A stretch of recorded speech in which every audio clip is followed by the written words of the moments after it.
고창군이 시골에서 즐기는 휴가란 의미를 담아 농촌 관광에 최적화된 마을을 만들고 있습니다. 하지만 막대한 세금이 들어가는 만큼 우려 섞인 시선도 있습니다. 환경 영향평가 정보를 사전에 유출한 혐의로 조사를 받던 송후석 전북지방환경청장이 검찰에 송치됐습니다. 송 청장은 환경 영향평가 분석 자료 등을 사전에 유출해 공무상 비밀 누설 혐의를 받고 있습니다. 고창군이 내년도 국가 예산을 3,824억 원 확보했습니다. 고창군은 정부의 건전재정 기조와 탄핵 정국 속에서 올해보다 8.3% 증가한 국비를 확보했다고 전했습니다. 전북특별자치도 교육청은 소규모 초등학교들의 졸업 앨범을 공동 제작하기로 했습니다. 전북교육청은 반응이 좋으면 중고등학교로 확대하는 방안도 검토하기로 했습니다.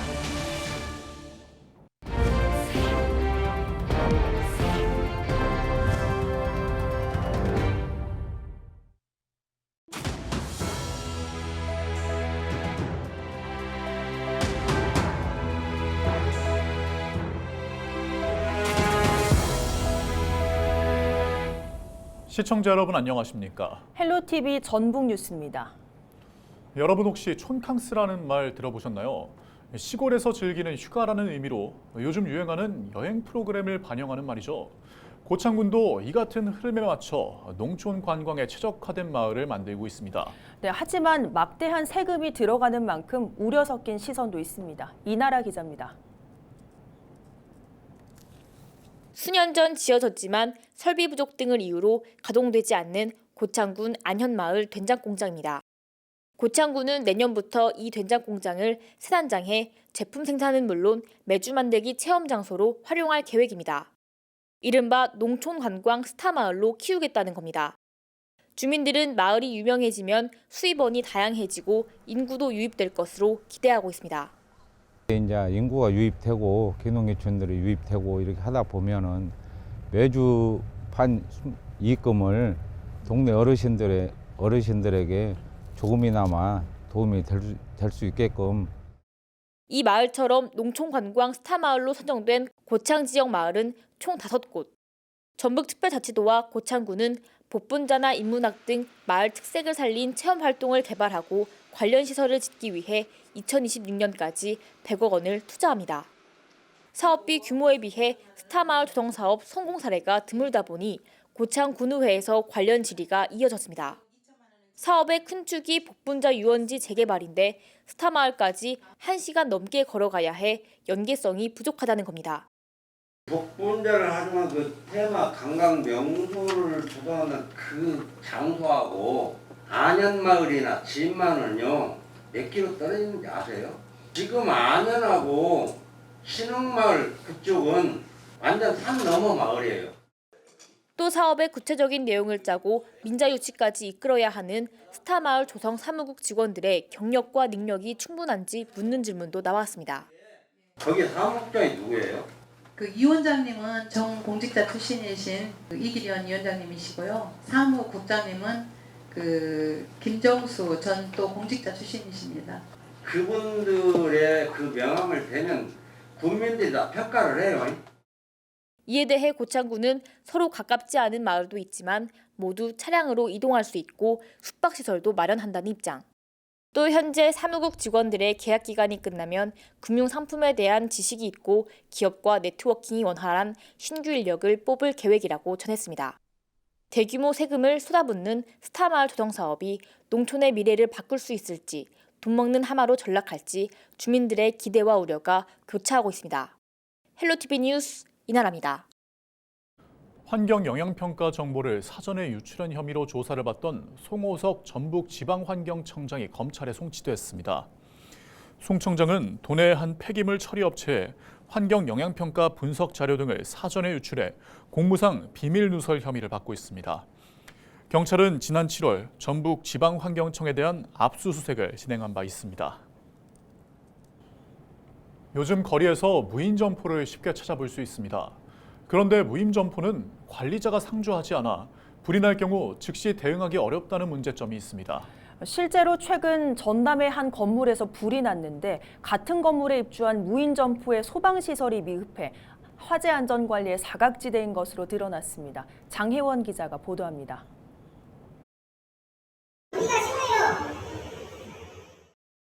건물 내부가 뿌연 연기로 뒤덮였습니다. 지난 14일 전남의 한 상가에서 리모델링 작업 중 불이 났는데 같은 층에 있는 무인 스터디 카페에도 연기가 들어찼습니다. 이 때문에 스터디 카페 이용객과 공사 작업자 등 5명이 연기를 흡입하거나 화상을 입어 병원으로 옮겨졌습니다. 당시 피해자들은 연기 냄새를 맡고 나서야 화재가 발생한 것을 알았다고 말합니다. 연기가 엄청 자욱하더라고요. 원래 불나면 스프링클러나 연기 감지 장치에서 소리가 막 엄청 크게 나야 되는데 소리도 아무것도 안 나고 스프링클러도 작동이 안 돼서 만약에 정말 큰 불이면은 여기서 나갈 수도 없는데 그냥.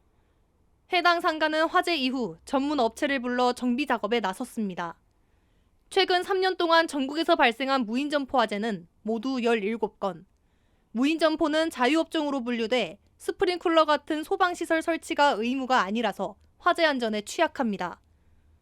무인점포는 다중이용업소로 등록되어 있지 않아 보시는 것처럼 소방시설이 마땅히 마련되고 있지 않습니다. 무인점포가 증가하고 있지만 점포를 관리 감독하는 부서는 따로 없는 상황. 전문가들은 무인점포가 늘어나는 만큼 안전관리 강화와 규제 도입이 필요하다고 강조합니다. 내부에 있던 인명들이 밖으로 신속하게 대피할 수 있는 이러한 어떤 이 안전과 관련된 시설에 대해서는 반드시 이 보강이 좀 필요하겠다. 이런 말씀을 드릴 수 있겠습니다. 시민들이 자주 이용하는 무인점포. 더 이상 화재 사각지대로 방치되지 않도록 제도 보완이 시급합니다. 헬로티비 뉴스 장혜원입니다. 고창군이 내년도 국가예산 3,824억 원을 확보했습니다. 고창군은 정부의 건전재정 기조와 탄핵 전국 속에서 올해보다 8.3% 증가한 국비를 확보했다고 전했습니다. 국비가 지원되는 주요 사업은 일자리 연계형 지원주택 건립과 용반 농어촌마을 하수도 정비 등입니다. 1조 1,200억 원 규모의 내년도 김제시 예산안이 17일 김제시의회 본회의를 통과했습니다. 시의회는 17일 오전 본회의를 열고 김제시가 제출한 2025년도 예산안을 의결했습니다. 통과된 예산안은 1조 1,285억 원으로 올해 본 예산보다 7.9% 늘어난 규모입니다. 현장 발언 직접 들어보시죠. 2025년도 본 예산 일반 및 특별회계 당초 예산안 중 일반 회계 세출 부분에서 의회 사무국소 간 의정활동 지원 전문지식 함양 교육 등 31개 사업 33억 5,680만 원을 삭감하였으며 기타 특별회계 세입 세출 예산은 삭감 내역이 없습니다.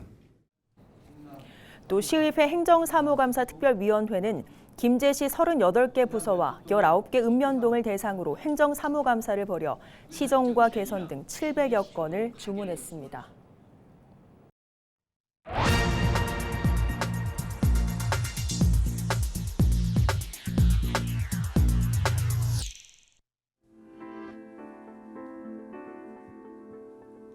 반헌법적 비상계엄을 선포하고도 퇴진을 거부하고 있는 윤석열 대통령. 결국 내란죄 혐의로 수사 대상이 되었고 헌법재판소의 결정을 기다리는 신세가 되었는데요.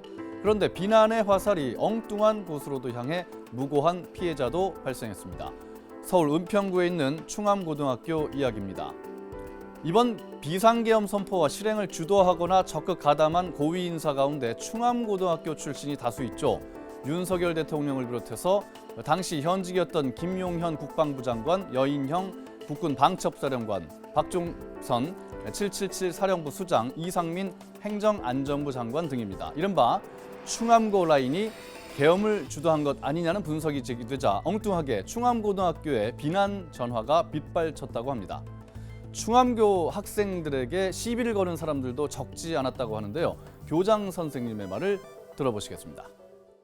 또래 친구들한테 이제 받는 지네들끼리의 언어로의 조롱이나 이런 것들은 애들 서로 아는 사이들이니까 괜찮은데 이제 어른들이 이제 버스나 식당이나 너네 학교는 왜 그 모양이냐, 너네 선배들 도대체 뭐 하는 거냐, 계엄고로 이름을 바꿔라.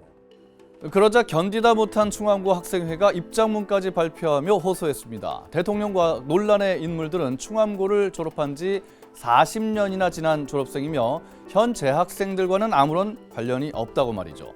특히 대통령의 비상계엄 선포는 나라를 혼란에 빠뜨린 잘못된 행위였다고 지적하는 것도 잊지 않았습니다. 그러면서 학생들에 대한 폭언과 협박 그리고 교무실의 항의 전화를 중단해달라고 호소했습니다. 그런데 학교와 학생들의 피해가 알려지자 이번에는 거꾸로 된 항의 전화에 시달리기도 했다고 합니다. 너희가 대통령을 지켜줘야지 모교가 그래서 되느냐는 것이었다는 건데요. 학생들이 무슨 죄가 있겠습니까? 엉뚱한 혐오가 또 다른 피해를 낳습니다. 온 나라가 어수선한 지금 더 이상 무고한 피해가 나오지 않도록 무분별한 혐오는 없어야겠습니다. 데스크의 눈이었습니다. 정읍 당연마을에서 체육공원을 잇는 연결도로가 18일 개통합니다. 사업비 90억 원이 투입된 이 도로는 정읍시 시기동 당연마을과 상평동 정읍 트레이닝센터를 연결하는 왕복 4차선 도로로 총 길이는 940m입니다. 정읍시 관계자의 인터뷰 직접 들어보시죠. 이번 도시계획도로 개통으로 지역 간 접근성을 개선하고 도시 균형 발전을 촉진하는 계기가 될 것입니다. 앞으로도 시민들의 정주 여건 향상과 지속 가능한 도시 발전을 위해 다양한 교통 인프라 개선 사업을 추진하겠습니다. 이 구간 개통으로 시기동과 상평동을 오가는 시민들의 교통 편의성 향상과 정읍 나들목과 연결성도 높아져 기업 물류망 구축에도 도움이 될 것으로 기대됩니다.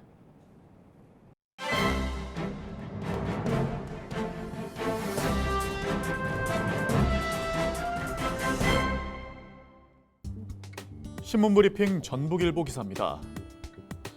12.3 비상계엄 사태가 연말 특수를 앞둔 전북을 비롯한 전국의 소상공인과 자영업자들을 강타했다고 하는데요. 중소기업중앙회가 이달 10일부터 12일까지 소상공인, 자영업자를 대상으로 실시한 긴급 실태조사 결과에 따르면 비상계엄으로 인한 직간접적 피해를 입은 소상공인과 자영업자는 46.9%에 달했다고 합니다. 업종별로는 외식업이 가장 큰 타격을 받았으며 숙박업이 뒤를 이어 피해를 호소했다고 하는데요. 비상계엄 사태와 더불어 전반적인 경영난도 드러났다고 합니다. 지난해 대비 올해 경영 상황이 곤란하다는 응답이 83.6%를 기록했다고 하는데요. 주된 원인으로는 매출액 감소, 원재료비 상승, 인건비 상승, 고금리 등이 지적됐다고 합니다. 중소기업중앙회는 이날 정부는 경제부처 장관들이 중심을 잡고 국가 신용등급 하락과 금융시장 불안이 확산되지 않도록 최선을 다해줄 것을 강조했다고 신문은 전했습니다. 지금까지 신문브리핑이었습니다.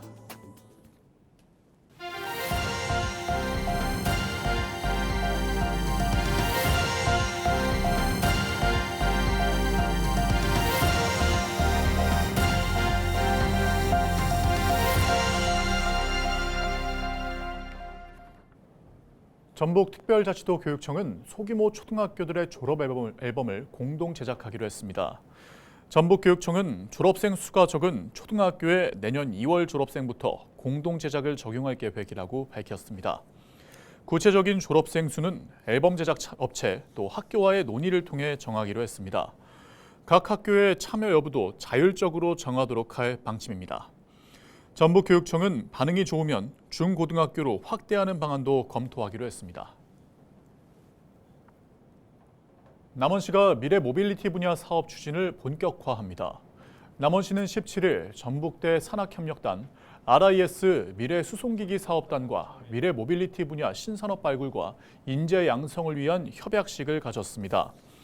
주요 협약 내용은 미래 수송기기 분야 신규 사업 발굴을 위한 상호 협력과 미래 수송기기 분야 인재 양성을 위한 교육 협업 등입니다. 이날 협약에 따라 내년 1월 남원 지역 고등학생 약 10명은 미국 산호세 주립대 참관 수업과 실리콘밸리 기업 탐방에 나설 예정입니다.